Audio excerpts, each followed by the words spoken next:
रूस और यूक्रेन के बीच चल रहे युद्ध को करीब 11 महीने हो चुके हैं, लेकिन दोनों में से कोई भी झुकने को तैयार नहीं है। भारी नुकसान होने के बावजूद यूक्रेन लगातार रूस को कई झटके दे रहा है, तो वहीं रूस भी जंग में जीत हासिल करने के लिए कोई कसर नहीं छोड़ रहा। रूस का नया फैसला जो है वो भी रूसी देशवासियों के लिए झटके से कम नहीं है। यूक्रेन के खिलाफ जारी जंग के बीच सेना में चल रही भर्ती से बचने के लिए बड़ी संख्या में रूसी नागरिक देश छोड़कर बाहर चले गए और अलग अलग देशों में रह रहे हैं। इस बात को लेकर रूसी सरकार ने बड़ा फैसला लिया है। रूस देश छोड़कर जाने वाले अपने नागरिकों के खिलाफ सख्त कानून बनाने जा रहा है। नए कानून के मुताबिक विदेश से वापस नहीं लौटने वाले रूसी नागरिकों की संपत्ति जब्त कर ली जाएगी।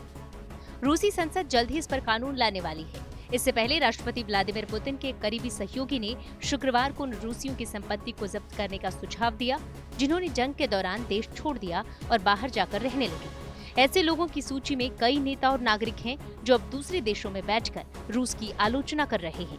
रूसी संसद के अध्यक्ष ने कहा, रूसी संसद के अध्यक्ष का बयान, हाल ही में हमारे देश के कुछ नागरिकों ने हमारे देश, यहाँ के लोग, यहाँ की सेना का अपमान किया और देशद्रोही और कातिलों का समर्थन किया, जिस वजह से वो देश छोड़कर चले गए। जहां एक तरफ रूस अपने फरार नागरिकों पर सख्ती बढ़ाने वाला है, वहीं वार जोन पर ग्राउंड जीरो से एक बेहद हैरान करने वाली खबर सामने आई है।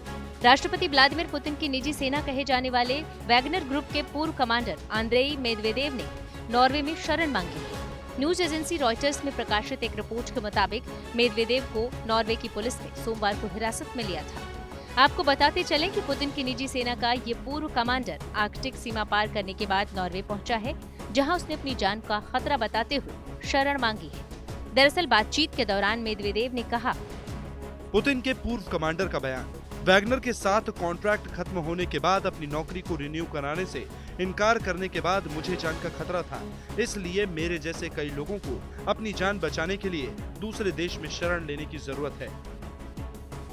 यूक्रेन के राष्ट्रपति जेलेंस्की ने रूस के नए हमलों को भी युद्ध अपराधों की ताज़ा मिसाल बताते हुए कहा कि रूस और पुतिन को हर गुनाह का जवाब देना होगा। उनका ये भी कहना है कि ऐसी हरकतों की वजह से यूक्रेन में रूसी सैनिकों के पैर लड़खड़ा रहे हैं और पुतिन की निजी सेना का मनोबल गिर रहा है।